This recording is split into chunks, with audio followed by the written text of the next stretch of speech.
नमस्कार मंडळी. ऑफिसमधून घरी जाताना नेहमीच रात्र होते आणि अशा प्रकारे म्हटलं जरा लवकर निघावं, पण निघायला काय भेटत नाही लवकर. एनिवे, एन्जॉय करा तुम्ही व्हिडिओ. जोरात आला पाऊस.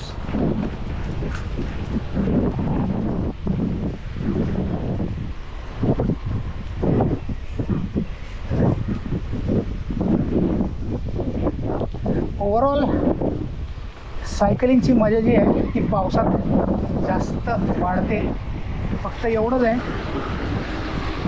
की आपल्याला थोडंसं सेफ्टीकडे लक्ष द्यावं लागतं मुंबईमध्ये असताना, कारण मुंबईमध्ये इतर गोष्टींसाठी सेफ्टी झिरो आहे.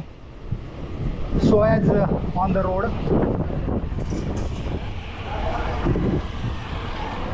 सो त्यामुळे आपल्याला सायकल चालवताना जास्त केअरफुल राहावं लागतं.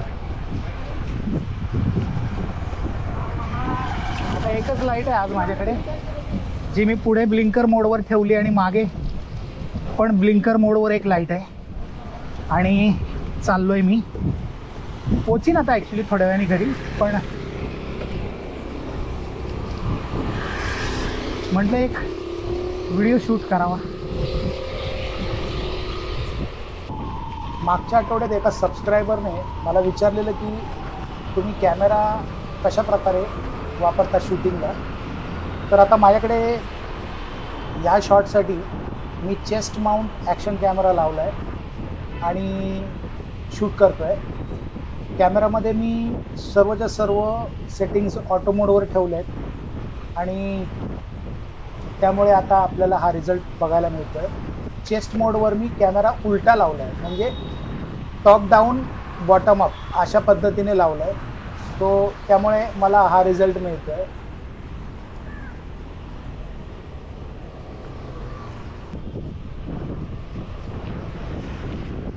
बऱ्याच वेळेला आपल्या ब्लिंकर लाईटचा समोरच्या गाडीला त्रास होतो. आपली जी लाईट आहे पुढची, ती जर ब्लिंकर मोडमध्ये असेल तर त्याचा फ्रंट जो आहे तो खालच्या बाजूला असायला हवा, कारण ब्लिंक करताना मग लाईट डायरेक्ट समोरच्याच्या डोळ्यात जाते. पाऊस थोडासा थांबला आहे, त्यामुळे आता परत मस्तपैकी अंगातून वाफा यायला लागल्या.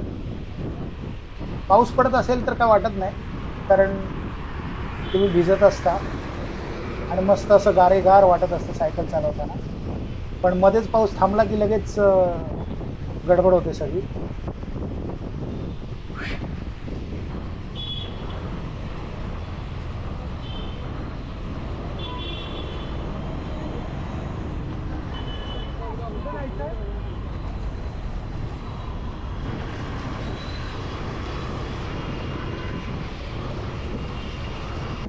जर तुम्ही पिच डार्कमध्ये चालवत असाल तर मागे 2 आणि पुढे 2 कमीत कमी एवढ्या तरी लाईट्स पाहिजेत तुम्हाला.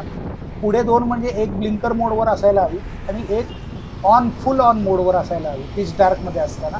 आणि मागे दोन्ही लाईट्स ब्लिंकर मोडमध्ये, एक हेल्मेटच्या मागे वरती आणि एक सायकलला सीट पोस्टच्या खाली, किंवा जर तुम्हाला कॅरियर असेल तर कॅरियरच्या एकदम मागच्या साईडला ब्लिंकर मोडवर असायला पाहिजे. सो दॅट तुमची विजिबिलिटी जबरदस्त वाढते पिच डार्कमध्ये. त्यामुळे शक्यता कमी असते तुम्हाला मागून कोणतरी येऊन धडक देण्याची.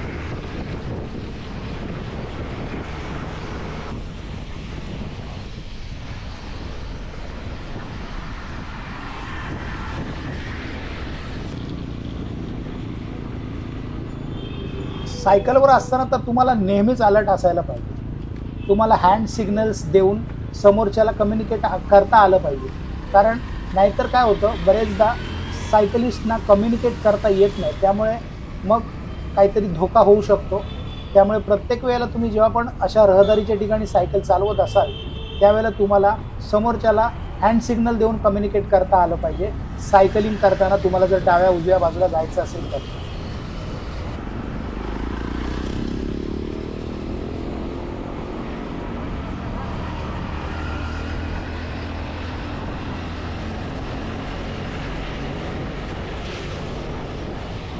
सायकलिंग करताना सर्वात महत्त्वाचं, कधीही घाई करू नका.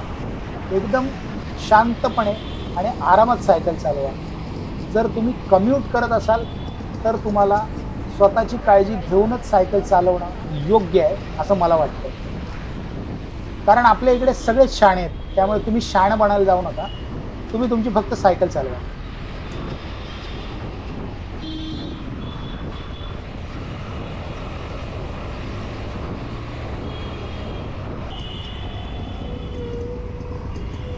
अशा जबरदस्त ट्रॅफिकमधून सायकल चालवण्याची कला ही तुम्हाला थोड्याशा एक्सपिरियन्सनेच येते.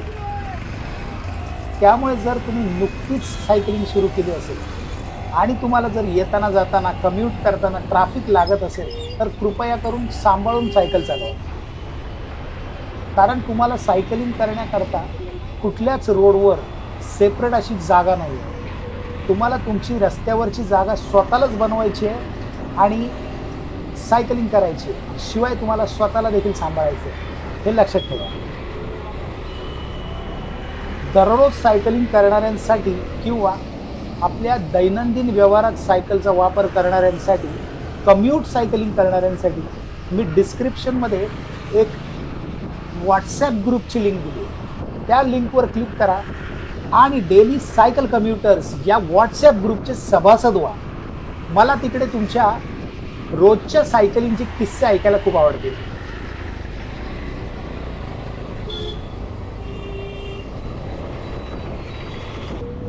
मंडळी, आपल्या चॅनलवरच्या सायकल लवर प्लेलिस्ट मधले सायकलिंगची प्रेरणा देणारे 100 पेक्षा जास्त व्हिडिओज तुम्ही बघू शकता.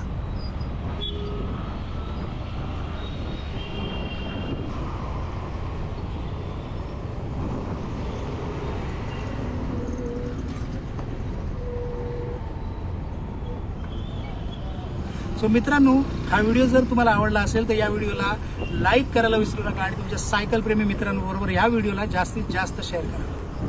लवकरच भेटूया नवीन व्हिडिओमध्ये. तोपर्यंत स्वतःची काळजी घ्या, स्वतःच्या परिवाराची काळजी घ्या, सायकल चालवत राहा आणि इतरांना सायकलिंगची प्रेरणा देत राहा. Bye bye.